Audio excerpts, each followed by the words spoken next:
హరే కృష్ణ. మాతాజీ వినిపిస్తుంది కదా? హరే కృష్ణ.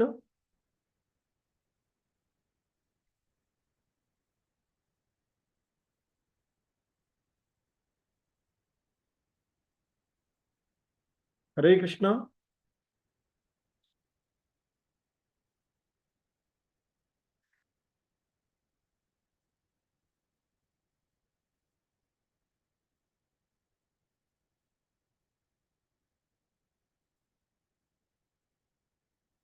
ఓకే. హరే కృష్ణ. హరే కృష్ణ. అందరికీ 18 రోజుల్లో భగవద్గీత అవగాహనము అనేటువంటి ఈ కార్యక్రమానికి మీ అందరికీ కూడా ఇస్కాన్ శ్రీ శ్రీ రాధా గోవింద ఆలయము మంగళూరు కర్ణాటక తరపున స్వాగతం తెలియచేస్తూ ఉన్నాము. సో ఇప్పటి వరకు మనము రోజుకొక అధ్యాయం చొప్పున 9 అధ్యాయాలను పూర్తి చేసుకున్నాము. ఈరోజు 10వ అధ్యాయాన్ని ఇస్కాన్ వ్యవస్థాపక ఆచార్యులైనటువంటి శ్రీల ప్రభుపాదుల వారి యొక్క బోధనల ఆధారంగా ఈ అధ్యాయాన్ని అవగాహనం చేసుకోవడానికి ప్రయత్నం చేద్దాము. హరే కృష్ణ. ఓం అజ్ఞానతిమిరాంధస్య జ్ఞానాంజనశలాకయా చక్షుర్మిలితం येन तस्मै श्री गुरवे नमः. श्रीचैतन्यमनोभीष्टं स्थापितं येन भूतले स्वयं रूपः कदा मह्यं ददाति स्वापदान्तिकं वन्देऽहं श्रीगुरो श्रीयुतपदकमलं श्रीगुरून् वैष्णवांश श्रीरूपं साग्रजातं सहगण रघुनाथान्वितं तं सजीवं साद्वैतं सावधूतं परिजनसहितं कृष्ण चैतन्यदेवं श्रीराधा कृष्णपादान् सहगण ललिता श्रीविशाखान्वितांश नमो ओं विष्णुपादाय कृष्णप्रेष्ठाय भूतले श्रीमते भक्तिवेदांत स्वामिनिति नामिने. नमस्ते सारस्वती देवे गौरवाणी प्रचारिणे निर्विशेषा शून्यवादी पाश्चात्यदेशतारिणे. हे कृष्णा करुणा सिंधु दीनबंधु जगत्पते गोपेश गोपिका कांत राधा कांत नमोस्तुते. तप्त कांचन गौरांगी राधे वृंदावनेश्वरी वृषभानुसुते देवी प्रणमामि हरिप्रिये. वाञ्छाकल्पतरुभ्यश्च कृपा सिन्धुभ्य एव च पतितानां पावनेभ्यो वैष्णवेभ्यो नमो नमः. जय श्री कृष्ण चैतन्य प्रभु नित्यानंद श्री अद्वैत गदाधर श्रीवासादि गौर भक्त वृंद. हरे कृष्ण कृष्ण कृष्ण हरे हरे हरे राम राम राम हरे हरे. हरे कृष्ण कृष्ण कृष्ण हरे हरे हरे राम राम राम हरे हरे. हरे कृष्ण. సో 18 రోజులలో భగవద్గీత అవగాహనము అనేటువంటి కార్యక్రమంలో ఈరోజు మనము 10వ అధ్యాయమైనటువంటి భగవద్విభూతి యోగము భగవద్విభూతి అనేటువంటి అధ్యాయాన్ని ఇస్కాన్ వ్యవస్థాపక ఆచార్యులైనటువంటి శ్రీల ప్రభుపాదుల వారి యొక్క బోధనల ఆధారంగా ఈ అధ్యాయాన్ని అవగాహనం చేసుకోవడానికి ప్రయత్నం చేద్దాము. హరే కృష్ణ. సో మరి మనము 9వ అధ్యాయమైనటువంటి పరమగుహ్య జ్ఞానము అనేటువంటి అధ్యాయంలో మరి ఆ దివ్యమైనటువంటి జ్ఞానాన్ని మనము భగవంతుని యొక్క ప్రతిస్పందన ఇవి చూసినటువంటిది. హరే కృష్ణ.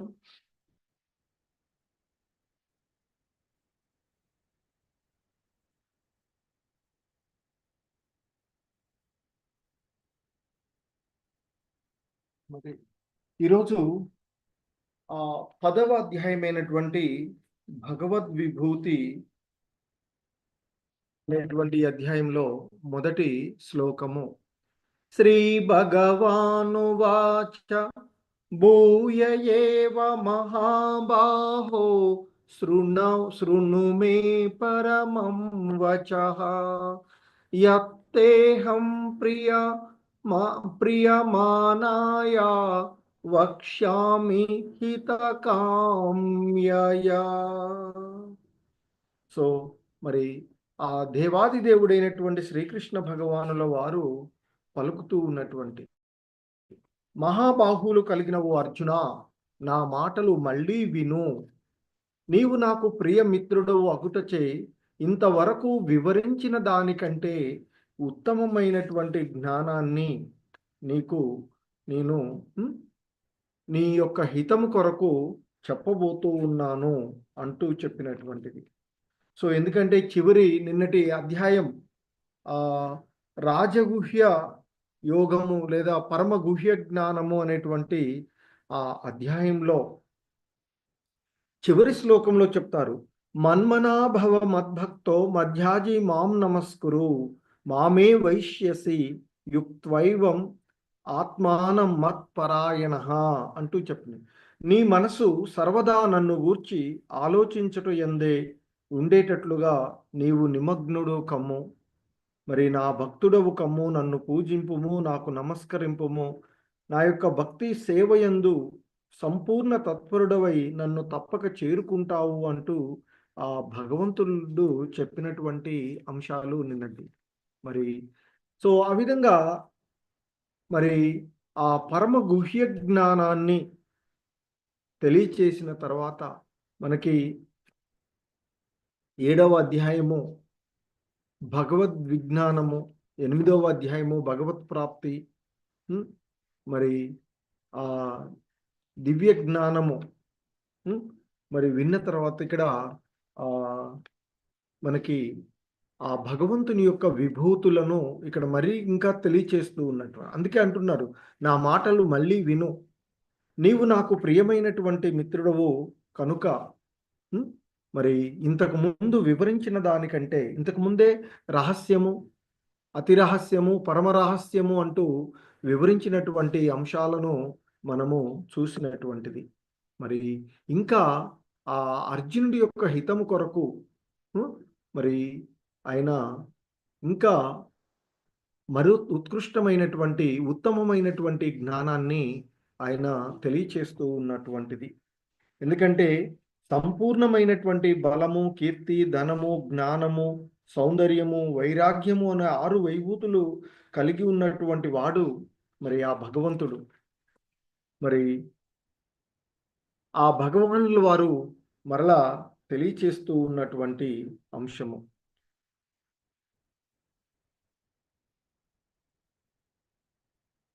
నమే విదుసురగణాః. హరే కృష్ణ. నమే విదుసురగణాః ప్రభవం నమహర్షయః అహమాదిర్హి దేవానాం మహర్షీనాం చ సర్వశః. సో ఇంకా చెప్తున్నారు ఆయన, ఓ అర్జున, దేవతలకు గాని మహర్షులకు గాని నా పుట్టుక వైభవము తెలియదు. ఎందుకనగా దేవతలకు మరియు మహర్షులకు నేనే మూలము అంటూ చెప్తున్నారు. ఎందుకంటే బ్రహ్మ సంహితలో చెప్పినట్లుగా కృష్ణుడు పరమపురుషుడు, అతని కంటే గొప్పవాడు ఎవడూ లేడు, అతడే సర్వకారణ కారకుడు. మరి ఇక్కడ చెప్పబడుతూ ఉన్నటువంటి సర్వ దేవతలకు మహర్షులకు తానే కారణమని ఆ భగవాన్లు వారు ఇక్కడ చెప్తూ ఉన్నటువంటిది. మరి ఎందుకంటే వీరందరికీ కూడా దేవతలకు, మహర్షులకు ఆయనే మూలం కనుక ఆయన యొక్క వైభవాలు వీరెవరు కూడా తెలుసుకోలేరు అనేటువంటిది చెప్తారు. వీరు కూడా ఇక్కడ బ్రహ్మ, అలాగే ఇంద్రుడు వంటి వారు కూడా మోహానికి ఆయన మరి మానవుడిగా భూమిపై అవతరించి అద్భుతమైనటువంటి లీలలను జరిపినప్పుడు మరి వీరికి కూడా ఆ బ్రహ్మ, ఇంద్రుడు వంటి వారికి కూడా మోహానికి గురి కావడం జరుగుతూ ఉంటుంది. సో ఎందుకంటే బ్రహ్మ ఒకసారి మరి ఆ ద్వాపర యుగంలో కృష్ణ భగవానులు వారు మరి ఆయన ఆ గోలోక బృందావనంలో అన్ని లీలలు జరుపుతూ ఉంటే మరి వచ్చినటువంటి వాడు దేవాది దేవుడా అనేటువంటి కొంత సందేహంతో ఒకరోజు ఆ గోపబాలులను, గోవులను అన్నింటినీ కూడా తీసుకువెళ్ళి ఒక గుహలో దాచిపెడతాడు.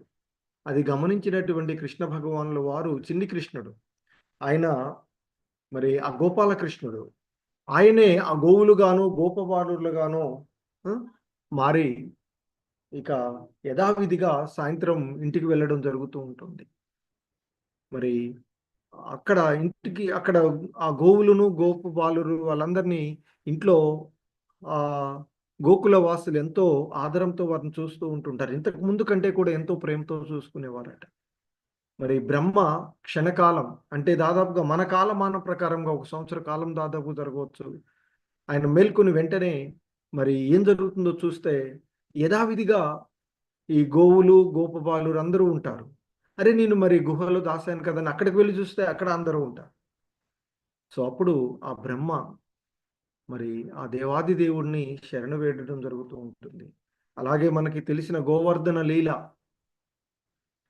మరి ఆయన తన తండ్రి అయినటువంటి ఆ నందుడికి ఆ ఇంద్రుని యొక్క పూజ ఆపివేసి గోవర్ధనగిరికి పూజ చేయమంటే కోపగించుకున్నటువంటి ఇంద్రుడు ఆ వర్ణదేవుణ్ణి, వాయుదేవుణ్ణి పిలిచి కంటిన్యూస్గా వర్షం కురపమని చెప్తాడు ఆ బృందావనంలో.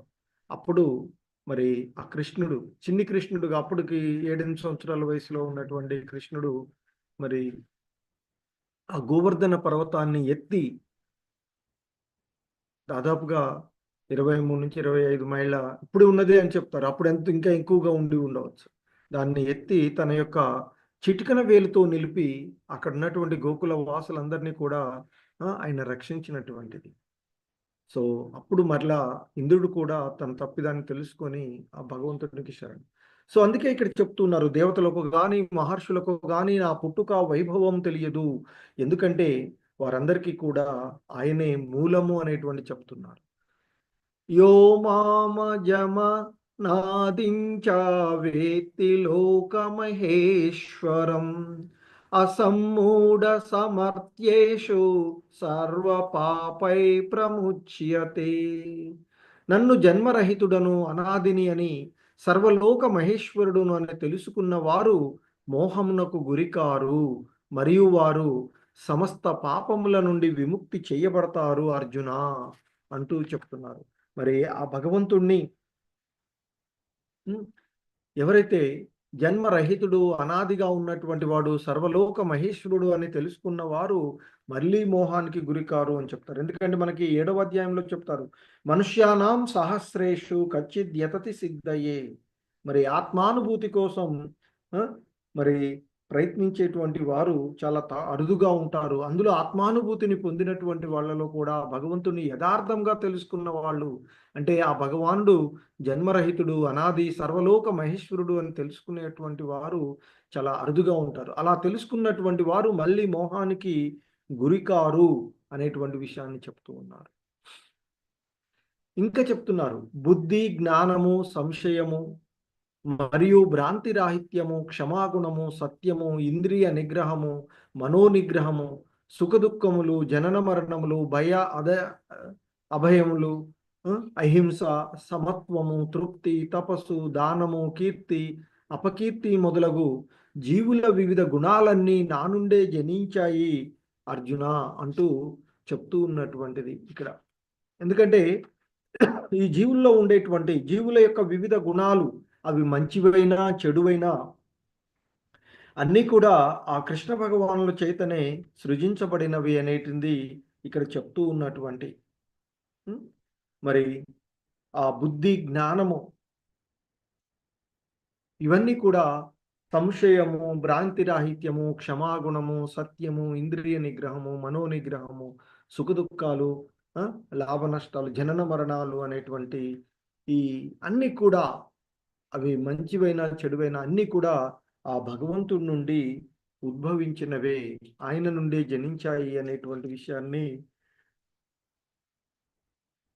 మనకు ఇక్కడ తెలియచేస్తూ ఉన్నటువంటి అంశం.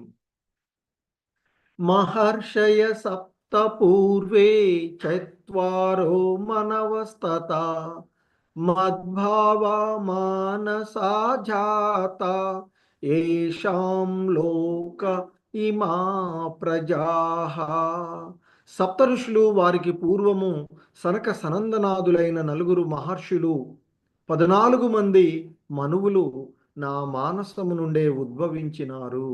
వివిధ లోకములందలి సమస్త ప్రజలు వారి నుండే జన్మించారు అనేటువంటిది ఇక్కడ తెలియచేస్తూ ఉన్నటువంటి.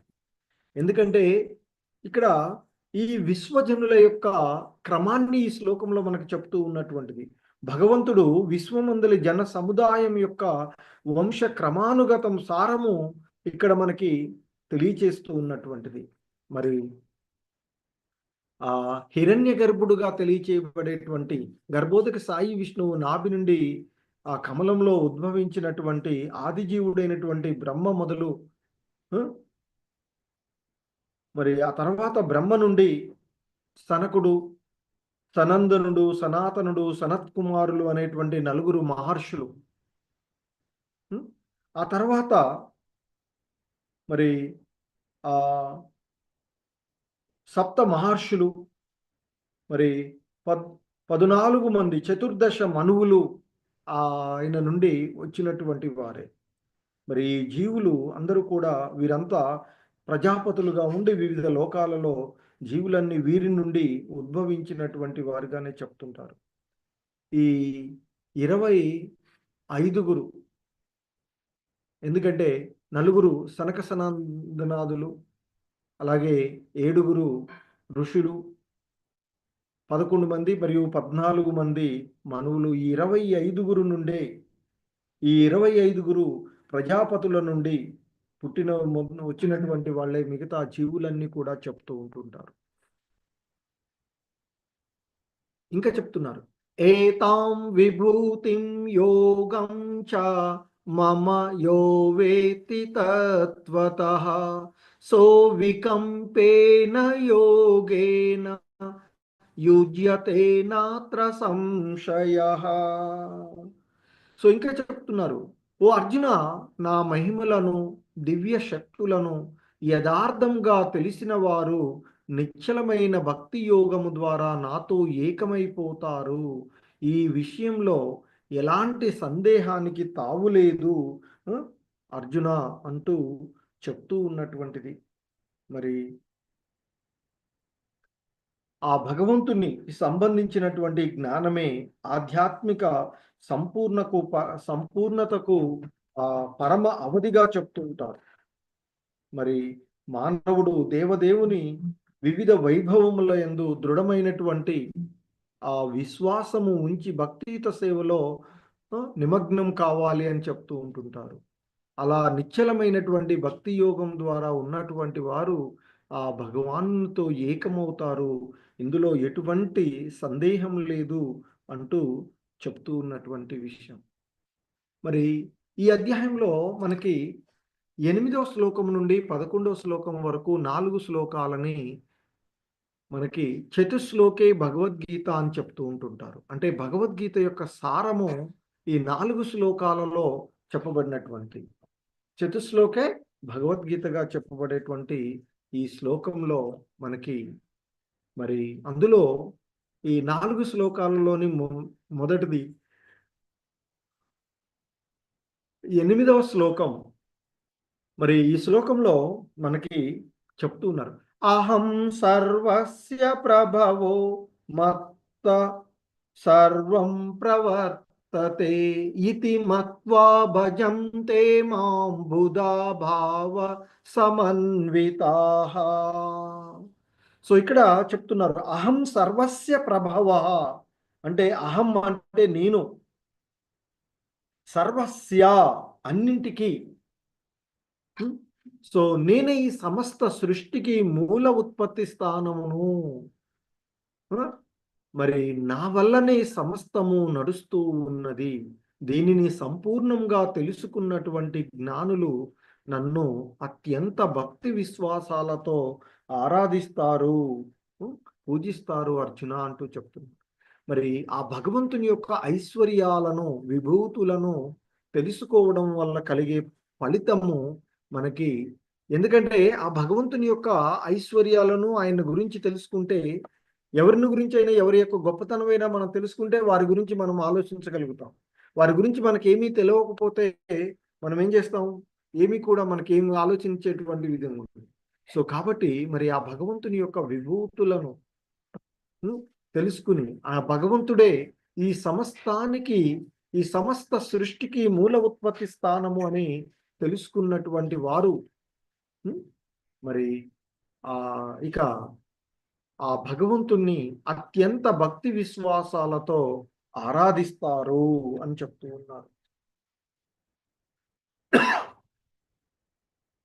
ఇంకా చెప్తున్నారు మరి మచ్చిత్త మద్గత ప్రాణ బోధయంత పరస్పరం కథయంత మాం నిత్యం తుష్యంతి చరమంతి చ.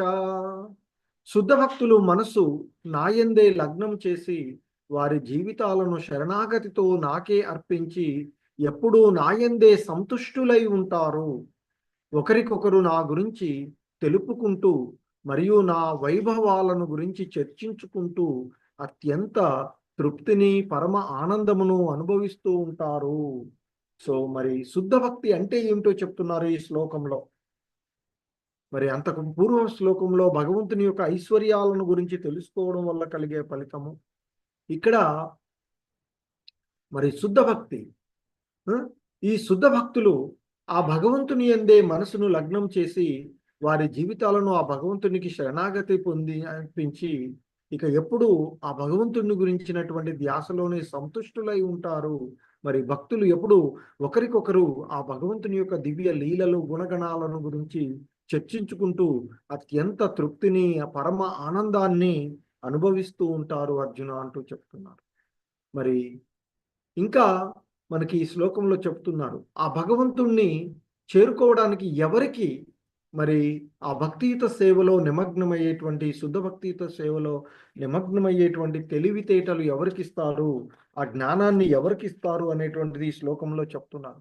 తేషాం సతత యుక్తానాం భజతాం ప్రీతిపూర్వకం దదామి బుద్ధి యోగం తం ఏన మాముపయాంతి తే.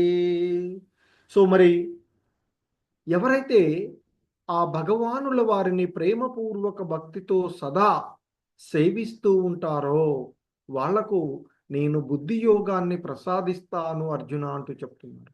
దాని చేత వారు నన్ను చేరుకోగలుగుతారు. అంటే ఆ భగవంతుణ్ణి ఎవడైతే ప్రేమతో సేవిస్తూ ఉంటారో, ఆ భగవంతుని యందే నిరంతరము ఆసక్తులై ఉండేటువంటి వారికి మరి ఆ భగవానుణ్ణి చేరుకోవడానికి అవసరమైనటువంటి బుద్ధిని, తెలివితేటలను వారికి ఇస్తాను అని చెప్తూ ఉన్నారు. మరి ఇంకా మరి ఈ అజ్ఞాన అంధకారం ఏదైతే ఉందో దీనిని ఎలా బయటపడాలో చెప్తున్నారు. తేషామేవానుకం పార్థం అహమజ్ఞానజం తమః నాశయామ్యాత్మభావస్తో జ్ఞానదీపేన భాస్వత. నేను వారి మీద, అంటే ఆ శుద్ధ భక్తుల మీద కరుణ చూపడానికి, ఎవరైతే ఆ భగవానుని ప్రేమతో సేవిస్తూ నిరంతరము ఆ భగవంతుని యందే ఆసక్తులయ్యేటువంటి వారిని కరుణించడానికి, వారిపైన ప్రత్యేకమైనటువంటి అనుగ్రహాన్ని చూపడానికి, వారి హృదయములందు నివసిస్తూ వారి హృదయాలలోనే ఉండి అజ్ఞానం వలన కలిగిన అంధకారాన్ని తేజోమయమైన ఆ జ్ఞాన దీపంతో నశింపచేస్తాను అని చెప్తూ ఉంటారు. ఎందుకంటే మరి కృష్ణుడు సూర్యుడి వంటి వెలుతురు జ్ఞానము అని చెప్తూ ఉంటారు. మరి వెలుతురు ఎక్కడ ఉంటే చీకటి అక్కడ పారిపోతూ ఉంటుంది. మరి ఆ భగవంతుడు ఎక్కడ ఉంటే అక్కడ అజ్ఞాన అంధకారం తొలగిపోతూ ఉంటుంది అని చెప్తున్నారు.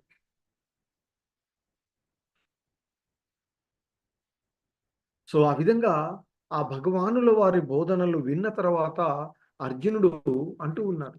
అర్జున ఉవాచ పరం బ్రహ్మ పరం ధామ పవిత్రం పరమం భవాన్ పురుషం శాశ్వతం దివ్యం మాదిదేవమజం విభుం ఆహుస్త్వాం ఋషయ సర్వే దేవర్షిర్నారదస్తతా అసితో దేవలో వ్యాసః స్వయం చైవ బ్రవీషిమే. అర్జునుడు అంటూ ఉన్నాడు, ఓ కృష్ణ, నీవు దేవదేవుడవు, పరంధాముడవు, పరిశుద్ధుడవు, సంపూర్ణ సత్యము నీవే, శాశ్వతమైన వాడవు నీవే. నీవు ఆది పురుషుడవు, అతీంద్రుడియు, పుట్టుక లేనటువంటి వాడవు, సర్వవ్యాప్తకుడవు. నారదుడు, అసితుడు, దేవలుడు మరియు వ్యాసుడు వంటి గొప్ప ఋషులందరూ కూడా నీ గురించిన ఈ సత్యమును ధృవపరిచారు. ఇప్పుడు నీవు స్వయంగా దీనిని నాకు ప్రకటిస్తూ ఉన్నావు అంటూ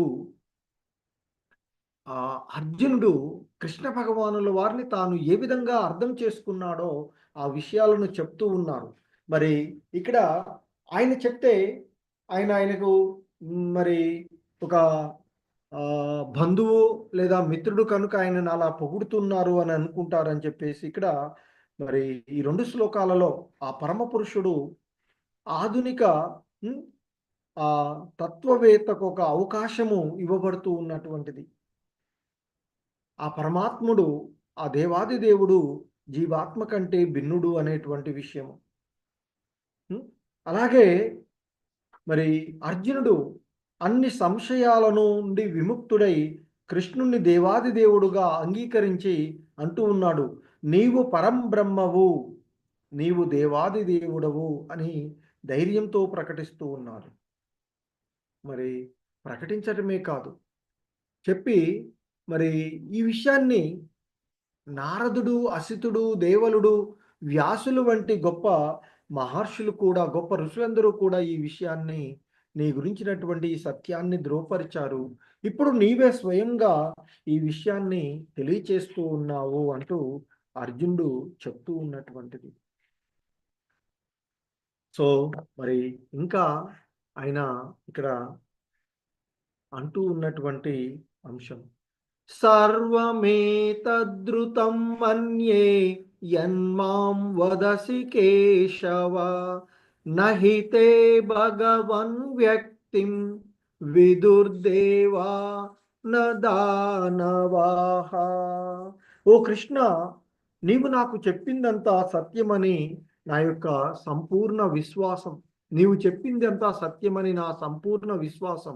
దేవతలు, దానవులు కూడా నీ నిజస్వరూపమును ఎరుగజాలరు. ఇంకా చెప్తున్నాడు, ఓ పురుషోత్తమ, నీవు సమస్త భూతాలకు మూలకారకుడవు, అధిపతివి, దేవతలందరకు దేవదేవుడవు, జగత్తంతటికి నాదుడవు. నిన్ను గురించిన నీవే స్వయంగా తెలుసుకుంటావు అంటూ చెప్తూ ఉన్నటువంటిది. ఇంకా చెప్తున్నారు, ఈ ప్రపంచమంతటా వ్యాపించి ఉన్న నీ దివ్య వైభవాలను గురించి దయతో నాకు వివరించు అంటూ అంటాడు. ఇంకా అంటున్నాడు, ఓ కృష్ణ, ఓ యోగేశ్వర, నేను నిన్ను నిరంతరము ఎలా స్మరించగలను, ఎలా తెలుసుకోవాలి?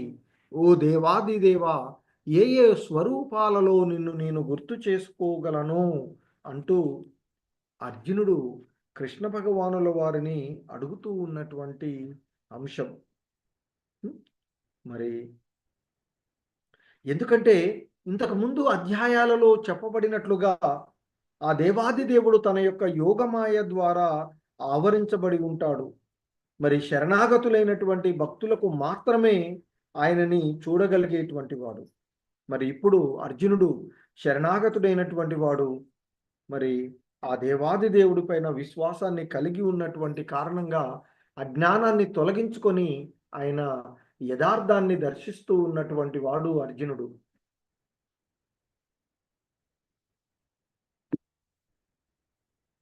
అందుకే అడుగుతున్నాడు, ఓ కృష్ణ, ఓ యోగేశ్వర, నేను నిన్ను నిరంతరము ఎలా స్మరించాలి, ఎలా నిన్ను తెలుసుకోవాలి? ఓ దేవాది దేవా, ఏ ఏ స్వరూపాలలో నిన్ను నేను గుర్తు చేసుకోవాలి? ఎందుకంటే నిరంతరము భగవన్నామ స్మరణలో ఆయనలో ఉండమని అంటున్నారు కదా. అందుకే అడుగుతూ ఉన్నాడు. ఇంకా అడుగుతూ ఉన్నాడు, ఓ జనార్దన, నీ వైభవం యొక్క, అంటే నీ యొక్క దివ్య మహిమలను మరియు అవతారాలను మరలా విస్తారంగా నాకు వివరింపు. నీ వచనామృతం వింటూ ఉంటే ఎన్నటికీ తనివి తీరడం లేదు. ఎందుకంటే మరి ఆ భగవానుడు ఇక్కడ సాక్షాత్తు స్వయంగా ఆ భగవానుడే చెప్తున్నారు. అందుకే ఇది భగవద్గీత, భగవానుడి చేత చెప్పబడినటువంటి ఈ గీత భగవద్గీత. మరి ఇక్కడ ఆ అర్జునుడు భగవంతుడు శ్రీకృష్ణ భగవానుల వారి యొక్క బోధనలు వింటూ ఉంటే ఆ వచనాలు అమృతం లాగా ఉన్నాయట. ఆయన యొక్క మాటలు, ఆయన యొక్క పాట అమృతం లాగా ఉంది. అందుకే అంటున్నాడు, నీ వచనామృతం వింటూ ఉంటే ఎన్నటికీ తనివి తీరడం లేదు. కాబట్టి ఇంకా ఇంకా వినాలి అనిపిస్తూ ఉంది నీ యొక్క లీలల గురించి అంటూ అడుగుతూ ఉన్నాడు. అందుకే నీ యొక్క దివ్య మహిమలను, అవతారాలను మరలా నాకు విస్తారంగా తెలియచేయవయ్యా. ఎందుకంటే మనకి శ్రీమద్ భాగవతంలో కూడా నైమిషారణ్యంలో ఆ సౌనకాది ప్రముఖులైనటువంటి ఋషులు కూడా సూత గోస్వామిని వారిని అలాగే ఆయన్ని ప్రార్థించడం జరుగుతూ ఉంటుంటుంది.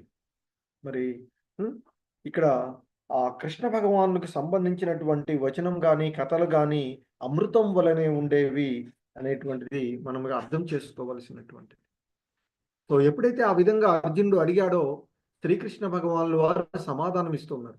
శ్రీ భగవాను వాచ హంతతే కథయిష్యామి దివ్యాహ్యాత్మ విభూతయ ప్రాధాన్యత కురు శ్రేష్ట నాస్త్యంతో విస్తరస్యమే. మరి ఆ భగవానుడు అర్జునుడితో అంటూ ఉన్నాడు, ఓ అర్జున, అవును, నా యొక్క దివ్య వైభవాలను గురించి అలాగే చెప్తాను, నీకు తెలియచేస్తాను. కానీ నా యొక్క విభూతులకు అంతమే లేనందువల్ల వాటిలో ముఖ్యమైనటువంటి వాటిని వివరిస్తాను.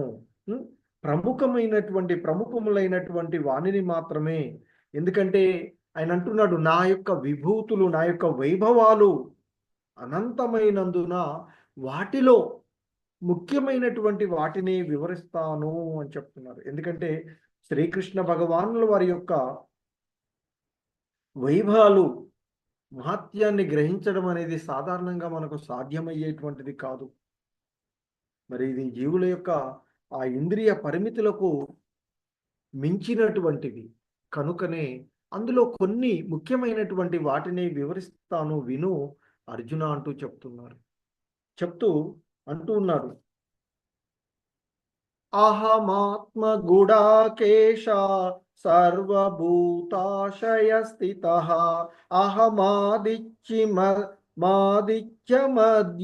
చ భూతానామంత ఏవ చ. సో ఓ అర్జున, నేను సర్వభూతముల హృదయాలలో కూర్చుని ఉన్న పరమాత్మను. నేనే సర్వ ప్రాణులకు ఆది, మధ్యమము మరియు అంత్యము. అంటే ఈ జీవుల యొక్క ఉత్పత్తి, స్థితి, ప్రళయము కారణం అన్నీ కూడా ఆ భగవంతుడే అనేటువంటి విషయంలో అని ఇక చెప్తున్నారు.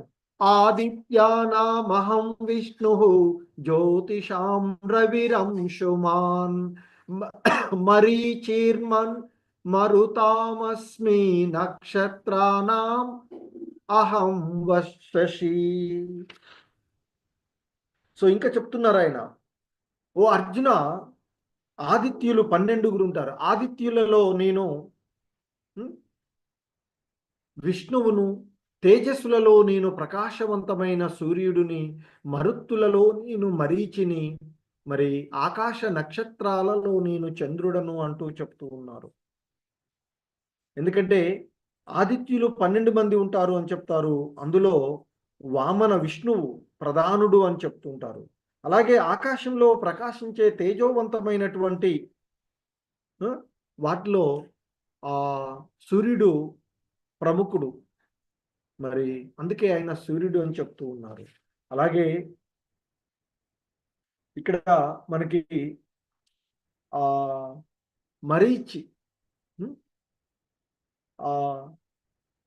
సాధారణంగా ఆకాశంలో 49 విధములైనటువంటి వాయువులు వీయబడుతూ ఉంటాయి అని చెప్తుంటారు. వానిలో మరి ఆ మరీచి కృష్ణ భగవాన్ యొక్క ప్రాతినిధ్యంగా చెప్తూ ఉన్నారు. అలాగే రాత్రిపూట ప్రకాశించేటువంటి నక్షత్రాలలో చంద్రుడు చాలా ప్రధానుడు.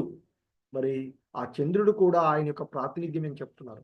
ఇంకా చెప్తున్నారు, వేదానాం సామవేదోస్మి దేవానామస్మి వాసవః ఇంద్రియాణం మనశ్చాస్మి భూతానామస్మి చేతన. ఇంకా చెప్తున్నారు ఆయన, ఓ అర్జున, వేదములలో నేను సామవేదమును, దేవతలలో నేను స్వర్గరాజు ఇంద్రుడను, ఇంద్రియములలో నేను మనసును, జీవులలోని ప్రాణమును నేను, అంటే చైతన్యమును నేను అని చెప్తూ ఉన్నారు. ఇంకా చెప్తున్నారు, రుద్రాణం చంకరచ్చాస్మి విత్తేషో యక్షరక్షసాం వసూనాం పావకచ్చాస్మి మేరు శిఖరినామహం. సో మరి ఇంకా చెప్తూ ఉన్నటువంటి ఆ సమస్త రుద్రులలో నేను శివుడను అని చెప్తున్నారు. ఎందుకంటే రుద్రులు 11 మంది ఉంటారు. వారిలో శంకరుడు, శివుడు ముఖ్యుడు అని చెప్తారు. మరి ఇక చెప్తూ ఉన్నటువంటి యక్ష రాక్షసులలో ధనపతి కుబేరుడు, ఆ ధనానికి ట్రెజరర్గా ఉన్నటువంటి కుబేరుడు అని చెప్తున్నారు. అలాగే అష్టవసువులలో అగ్ని ఆయన అని చెప్తున్నారు. పర్వతాలలో మేరు పర్వతము ఆ భగవంతుని యొక్క ప్రాతినిధ్యంగా ఇక్కడ చెప్తూ ఉన్నటువంటిది. సో ఇంకా ఆయన చెప్తూ ఉన్నటువంటి పురోదసాం చ ముఖ్యమాం విద్ధి పార్థ బృహస్పతి సేనానీనామహం స్కందః సరసామస్మి సాగరః. సో మరి ఇంకా ఆయన చెప్తూ ఉన్నారు, ఓ అర్జున, పురోహితులలో ముఖ్యుడైనటువంటి బృహస్పతిగా నన్ను తెలుసుకో. పురోహితులలో ముఖ్యుడైనటువంటి బృహస్పతిగా నన్ను తెలుసుకో అర్జున అని చెప్తున్నారు. అలాగే సేనాపతులలో నేను కార్తికేయుడును స్కందః అని చెప్తూ, సేనాని నామహం స్కందః అంటూ చెప్తున్నారు. మరి సేనాది దేవతల యొక్క సేనాపతులలో కార్తికేయుడు, శివపార్వతుల పుత్రుడైనటువంటి ఆ కార్తికేయుడు, మరి స్కందుడు అని చెప్పబడేటువంటి కార్తికేయుడు సేనా నాయకులందరిలోనూ ముఖ్యుడు అని చెప్తున్నారు. ఇంకా మరి జలాశయాలలో నేను సముద్రమును అని తెలుసుకో, సరసామస్మి సాగరః అంటూ చెప్తూ ఉన్నారు. సో ఇంకా చెప్తున్నారు, మహర్షీణాం భృగురహం గిరామస్మ్యేకమక్షరం యజ్ఞానాం జపయజ్ఞోస్మి స్థావరానాం హిమాలయః. సో మరి ఇంకా చెప్తూ ఉన్నట్టు మహర్షులలో నేను భృగు మహర్షిని. మరి ధ్వని భ్రమణములలో, దివ్య ధ్వనులలో నేను ఓంకారమును, యజ్ఞములలో మరి నేను పవిత్ర నామజప యజ్ఞమును, నామజపమును అని చెప్తున్నారు. మరి స్థావరములలో నేను హిమాలయ పర్వతాన్ని అంటూ చెప్తూ ఉన్నటువంటి ఓంకారము ఆ కృష్ణుని ప్రాతినిధ్యము అని చెప్తున్నారు. యజ్ఞములన్నింటిలోనూ మరి హరే కృష్ణ హరే కృష్ణ కృష్ణ కృష్ణ హరే హరే హరే రామ హరే రామ రామ రామ హరే హరే అనే ఆ నామ జపము కృష్ణుడికి మిక్కిలి మరి ఆ విశుద్ధమైనటువంటి ప్రాతినిధ్యంగా చెప్తూ ఉన్నారు. సో కాబట్టి మరి ఆ హరే కృష్ణ అనే జపయజ్ఞంలో హింసకు తావే లేదు అంటూ చెప్తూ ఉండేది. ఇంకా చెప్తున్నారు, అశ్వత్థ సర్వ వృక్షాణం దేవర్షీణాం చ నారదః గంధర్వాణం చిత్రరథః సిద్ధానాం కపిలో ముని. వృక్షములలో నేను రావి చెట్టుని, అన్ని వృక్షములలో నేను అశ్వత్థ వృక్షమును రావి చెట్టును నేను అంటూ చెప్తూ ఉన్నారు. అలాగే దేవతా ఋషులలో నారదుడను, దేవర్షులలో నేను నారదుడను, అలాగే గంధర్వులలో నేను చిత్రరథుడను, సిద్ధులలో నేను కపిలముని అంటూ చెప్తున్నారు. ఎందుకంటే అశ్వత్థ వృక్షము మిక్కిలి సుందరము ఉన్నతమైనటువంటి చెట్టు. మరి భారతదేశంలో అందరి ప్రజలు తమ నిత్య ప్రాతకర్మలలో ఒకటిగా దానిని ఆ రావి చెట్టును పూజించడం జరుగుతూ ఉంటుంది. మరి అలాగే దేవతలలో మరి ఉత్తమోత్తమ భక్తుడుగా పరిగణించబడేటువంటి నారదుడు ఆయన ప్రాతినిధ్యము అని చెప్తున్నారు. అలాగే ఇక మరి గంధర్వ లోకంలో శ్రావ్యంగా గానం చేయగలిగేటువంటి జీవులతో నిండి ఉంటుంది ఆ గంధర్వ లోకం అని చెప్తారు. వారందరిలో చిత్రరథుడు శ్రేష్ఠుడు అని చెప్తూ ఉంటారు. అలాగే సిద్ధ పురుషులలో దేవహూతి కుమారుడైనటువంటి ఆ కపిల భగవానుల వారు ప్రముఖుడు. ఆయన ఆ భగవంతుని యొక్క ప్రాతినిధ్యంగా చెప్తున్నారు. ఇంకా చెప్తున్నారు, అశ్వములలో అమృతం కొరకు సముద్రాన్ని చిలికినప్పుడు పుట్టిన ఆ ఉచ్చైస్రవముగా నన్ను తెలుసుకో అర్జున. అలాగే గజరాజములలో ఐరావతమును నేను, అలాగే మనుషులలో నేను రాజుని అని తెలుసుకో అంటూ ఉన్నారు. అలాగే ఇంకా చెప్తున్నారు, ఆయుధానామహం వజ్రం ధేనూనామస్మి కామదుక్ ప్రజన్నచ్చాస్మి కందర్పః సర్పానామస్మి వాసుకీ. ఆయుధములలో నేను వజ్రాయుధమును, గోవులలో నేను సురభిని, మరి సంతాన ఉత్పత్తి కారణములలో నేను ప్రేమదేవత అయిన మన్మధుడను, సర్పములలో నేను వాసుకిని అంటూ ఆ భగవంతుడు ఆయన యొక్క ప్రాతినిధ్యం ఈ సృష్టిలో ఆయన యొక్క ప్రాతినిధ్యాలను గురించి ఇక్కడ తెలియచేస్తున్నటువంటి. ఎందుకంటే మహత్తరమైనటువంటి ఆయుధము వజ్రాయుధం, అది కృష్ణుని యొక్క ప్రాతినిధ్యంగా చెప్పబడుతూ ఉంటుంది. మరి అలాగే గోవులలో నేను సురభిని అని చెప్తారు. ఎందుకంటే ఆధ్యాత్మిక ఆకాశంలో కృష్ణలోకంలో ఎప్పుడైనాను పితుకుటకు వీలైనటువంటి కోరిన అన్ని పాలను వసగేటువంటి గోవులు ఉన్నవి అని చెప్తారు. అవే ఇక్కడ కామధేనువులు అని చెప్తూ ఉంటుంటారు. మరి ఇంకా ఆ సంతాన ఉత్పత్తి కారణమైనటువంటి ఆ మన్మధుడు, ప్రేమదేవత అయినటువంటి మన్మధుడు కూడా భగవంతుని యొక్క ప్రాతినిధ్యంగాను, సర్పములలో మరి వాసుకి ఆయనగా చెప్తున్నారు. ఇంకా చెప్తున్నారు, అనంతచాస్మి నాగానాం వరుణో యాదసామహం పితॄనాం ఆర్యమా చాస్మి యమ సంయమతామహం. అనేక పడగలు కలిగినటువంటి నాగులలో నేను అనంతుడను, జలవాసులలో నేను వర్ణదేవుడను, పితృదేవతలలో నేను ఆర్యముడను, నియమాలను అమలు చేయు వారిలో నేను యమధర్మరాజును అంటూ ఆ భగవంతుని యొక్క ప్రాతినిధ్యాలను మనకి తెలియచేస్తూ ఇంకా చెప్తున్నారు, ప్రహ్లాదచ్చాస్మి దైత్యానాం కాలకలయతామహం మృగాణాం చ మృగేంద్రోహం వైనతేయచ్చ పక్షిణాం. సో ఇంకా చెప్తున్నారు, దైత్యులు అనబడే రాక్షసులలో నేను భక్త ప్రహ్లాదుడను, దైత్య దానవులలో నేను భక్త ప్రహ్లాదుడను అని చెప్తున్నారు. మరి అన్నింటినీ నియంత్రించేటువంటి వాటిలో కాలమును నేను అని చెప్తున్నారు. నిగ్రహించు ఇక్కడ ఆ తో మరి జంతువులలో నేను ఆ జంతు రాజు అయినటువంటి సింహమును అని చెప్తున్నారు. అలాగే పక్షులలో పక్షిరాజు అయినటువంటి గరుత్మంతుడు ఆయన ప్రాతినిధ్యంగా చెప్తున్నారు.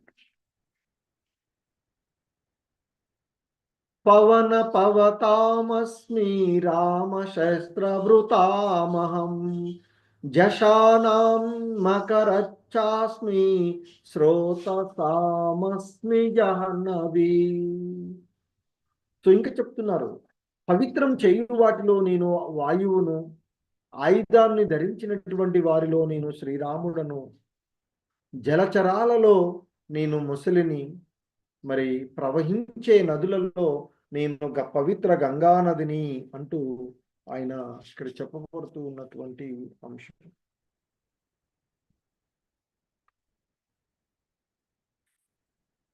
ఇంకా చెప్తూ ఉన్నారు, ఓ అర్జున, సమస్త చరాచర సృష్టికి నేనే ఉత్పత్తిని, ఉనికిని, అంతమును, విద్యలన్నింటిలో నేను ఆధ్యాత్మిక విద్యని, వాదించే వాళ్ళలో నేను వాదాన్ని అంటూ చెప్తూ ఉన్నటువంటిది. సో ఇంకా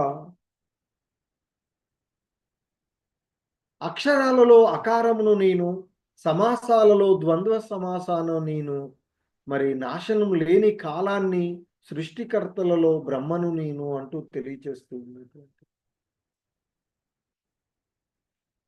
మరి ఇంకా చెప్తున్నారు, నేను సర్వాన్ని హరించే మృత్యువును, కలగబోయే సమస్తానికి మూలాన్ని నేను, స్త్రీలలోని కీర్తి, సంపద, వాక్కు, జ్ఞాపక శక్తి, మేధ, ధైర్యము, ఓర్పు నా యొక్క ప్రాతినిధ్యాలే అంటూ చెప్తూ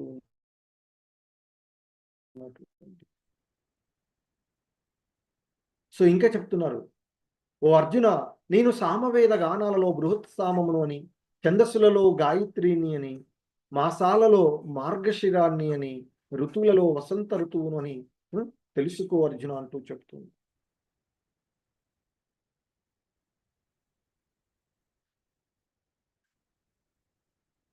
సో ఇంకా చెప్తున్నారు, ద్యూతం చలయతామస్మి తేజస్వినామహం జయోస్మి వ్యవసాయోస్మి సత్వం సత్వవతామహం. సో ఇంకా చెప్తున్నారు, మోసములలో జూదాన్ని నేను, తేజోవంతులలో తేజస్సును నేను, విజేతలలో విజయాన్ని నేను, మరి కృషి సల్పే వాళ్ళలో కృషిని నేను, బలవంతులలోని బలాన్ని నేను అంటూ ఆ భగవంతుని యొక్క ప్రాతినిధ్యాన్ని ఇక్కడ మనకి తెలియచేస్తూ ఉన్నటువంటిది.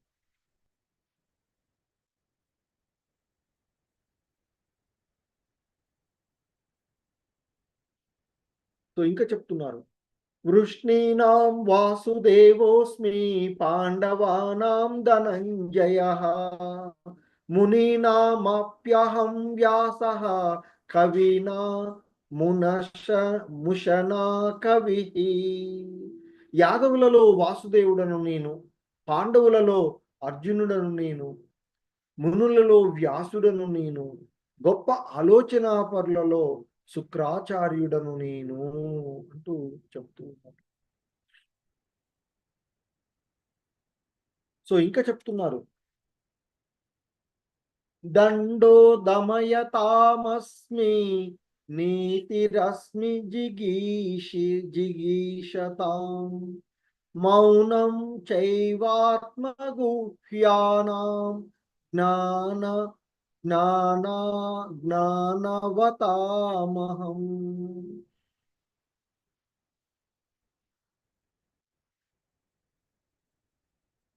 సో ఇంకా చెప్తున్నారు ఆయన, ధర్మ విరుద్ధతను అణిచివేత మార్గాలలో నేను శిక్షను, విజయం కోరుకునే వారిలో ఆ విజయానికి సంబంధించిన వ్యూహమును నేను, మరి రహస్యములలో మౌనమును నేను, వివేకవంతులలో జ్ఞానమును నేను అంటూ చెప్తాను.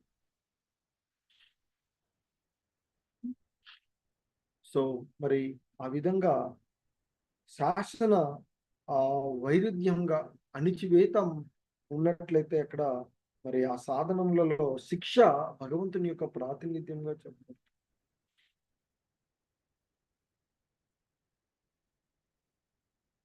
యచ్చాపి సర్వభూతానాం బీజం తదహమర్జున న తదస్తి వినాయత్ స్యాన్ మయా భూతం చరాచరం. ఓ అర్జున, ఇంకా నేను అన్ని జీవుల జన్మ కారణమైన విత్తనము, లేదా కదలని ఏ జీవి అయినా నేను లేకుండా ఉనికిలో ఉండదు.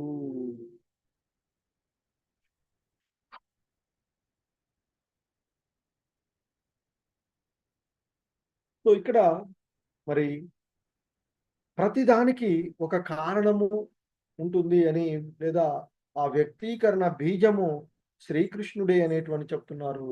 కృష్ణ భగవానుల వారి యొక్క శక్తి లేకుండా ఏది కూడా ఈ సృష్టిలో ఉండజాలదు అని చెప్తున్నారు. కనుకనే ఆయన సర్వశక్తి సంపన్నుడు.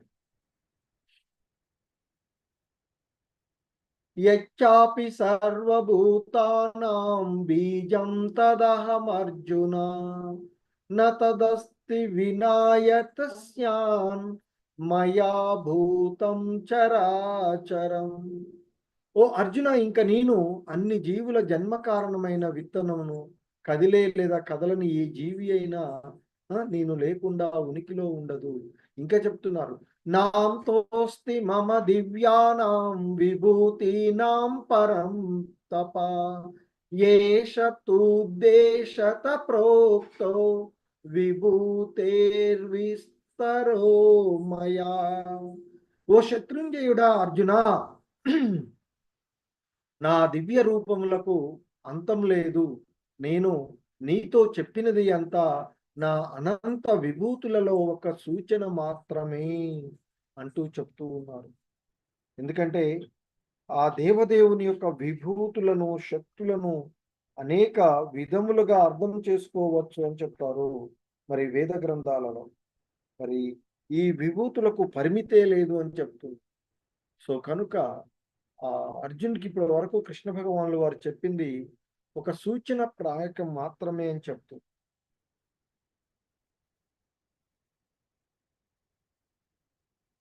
సో ఇంకా చెప్తున్నారు ఇక్కడ, యద్యద్విభూతి మత్సత్వం శ్రీమద్ ఊర్జితమేవ దేవావగచ్చత్వం మమ తేజో సశంభువం. ఈ లోకంలో ఐశ్వర్యవంతమైనవి, సుందరమైనవి, మహిమ కలవి అయిన సమస్త సృష్టులు కేవలము నా తేజస్సులోని ఒక అంశము నుండి ఉద్భవించాయి అని తెలుసుకో అర్జున అంటూ చెప్తున్నారు.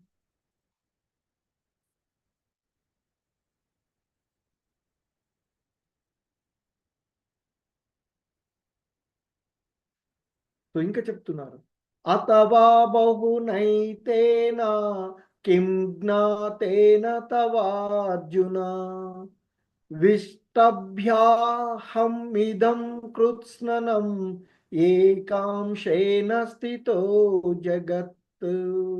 ఓ అర్జున, ఈ వివరణాత్మక జ్ఞానం యొక్క అవసరం ఏమున్నది?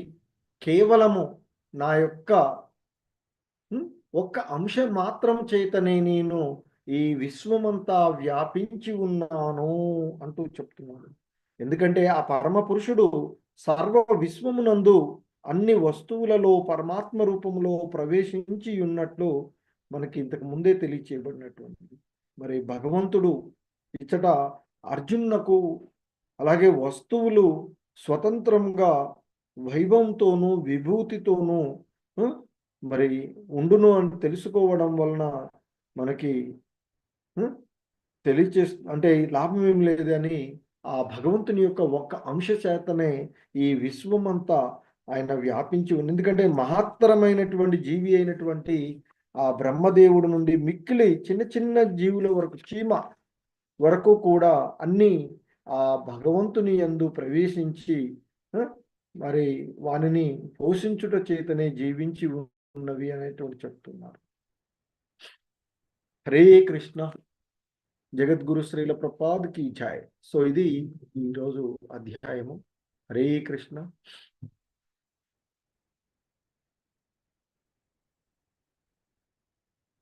హరే కృష్ణ ప్రభుజీస్ మాతాజీస్.